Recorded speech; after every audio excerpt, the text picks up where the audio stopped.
19 থেকে 20 করে মানুষকে খুন করে ফেলত। এরকম একজন লোক 99টা খুন করেছে।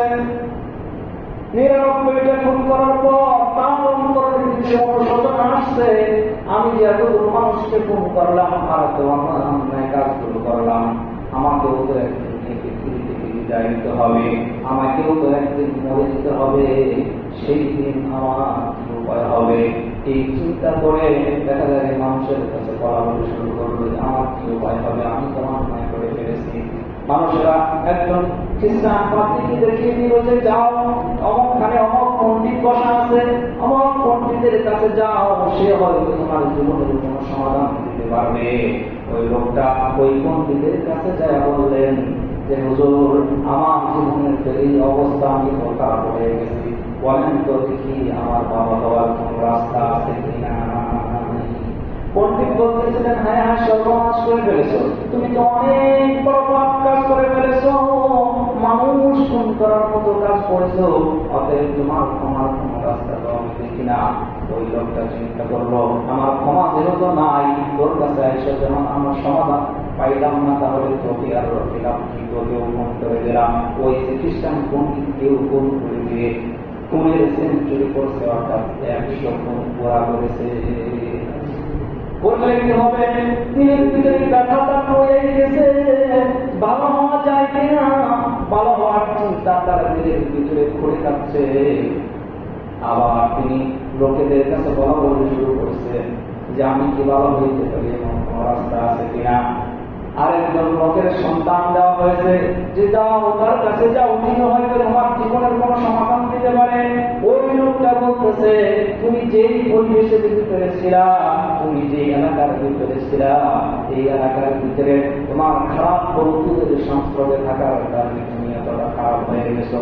এক কাজ করো, এই এলাকা ছেড়ে তুমি অন্য একটা এলাকা, ওই যে এলাকা আছে ওই এলাকাটা নেককারদের এলাকা, ওই এলাকার ভিতরে সবাই নেককার, সবাই ভালো মানুষ, তাদের সংস্পর্শে চলে যাও, তাহলে তুমি হয়তো ভালো হইতে পারবা, আল্লাহ পাক হয়তো তোমাকে ক্ষমা করে দিবে।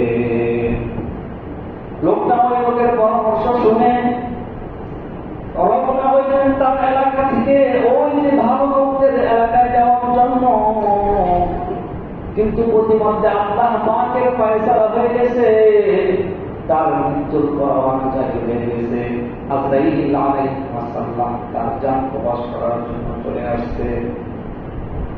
মৃত্যুর সময় যখন ঘনিয়ে আসছে, মৃত্যুর জানানদানি যখন শুরু হয়েছে, রাস্তা দিয়ে চলার পথে আজরাইল আলাইহিস সালাম চলে আসছে, রাস্তার ভিতরে পড়ে গেছে। কিন্তু লোকটা চিন্তা করতেছিল যে আমি হয়তো ভালো হওয়ার জন্য চেষ্টা করতেছিলাম, ভালো হওয়ার জন্য যাইতেছিলাম, কিন্তু আমার ভালো হওয়া তো আমার নসিব হইল না।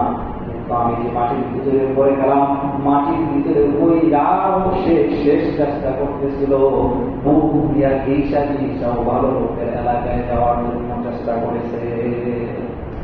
ইতিমধ্যে তার জান কবজ করা হয়ে গেছে। বলা হয়েছে একজন মানুষের জান যখন কবজ করা হয়, তিনি যদি নেককার হয়, তাহলে রহমতের ফেরেশতাগুলো আল্লাহর দরবার থেকে আসে, রহমতের ফেরেশতাগুলো এসে তাকে জান কবজ করে তার জানটা আসমানে নিয়ে যায়। আর যদি সে লোকটা খারাপ হয়, বলকার হয়, তাহলে তার জান কবজ করে, অর্থাৎ তার যে রূপ নিয়ে যায়, এবং দেখা যায় যে বিকট এবং খারাপ রূপ নিয়ে আয়েশা জাহান্নামের ফেরেশতারা তার রূপকে নিয়ে যায়। এখন ওই লোকের জান কবজ করার জন্য যে আসছে, ওই লোকের রূপ নেওয়ার জন্য যে আসছে, রহমতের ফেরেশতাও তার রূপ নেওয়ার জন্য আসছে। তারা বলতেছে এই লোকটা ভালো হওয়ার জন্য চেষ্টা করেছিল, ভালো এলাকার দিকে যাইতেছিল, তার রূপকে আমরা নিয়ে যাব। জাহান্নামের ফেরেশতারা এসব বলতেছে এই লোকটা তো ভালো না, এই লোকটা তো অনেক খারাপ কাজ করেছে, একে জাহান্নামে নিয়ে যাব। শেষমেশ ফয়সালা হলো এই লোকটা যে রওনা করেছে, ভালো কাজের দিকে যে অগ্রসর হয়েছে, এই দুইটা এলাকাকে মাপো, এই লোকটা যেখানে আছে এইখান থেকে সে কত দূর পর্যন্ত আছে। সে যদি খারাপ লোকদের যাদের সংস্পর্শ ছেড়ে চলে আসছে তাদের এরিয়ার ভিতরেই থাকে, তাহলে তাকে খারাপের দিকে গণ্য করা হবে।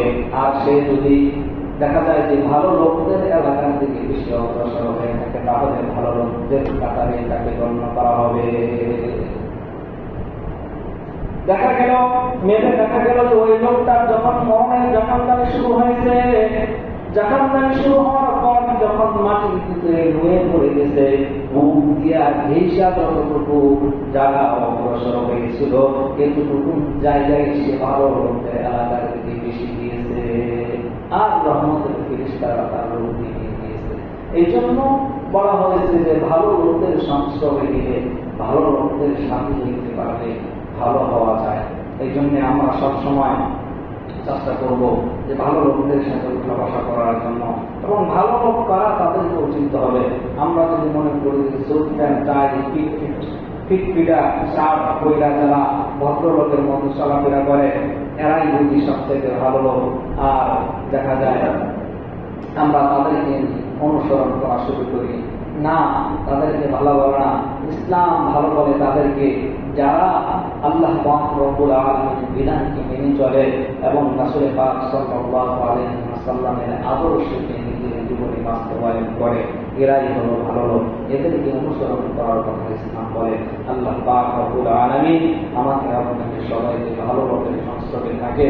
আল্লাহ পাক রব্বুল আলামিন আমাদেরকে মুত্তাকি দিনদার পরহেজগার হওয়ার তৌফিক দান করুন। ওয়া আখিরু দাওয়ানা আলহামদুলিল্লাহি রাব্বিল আলামিন।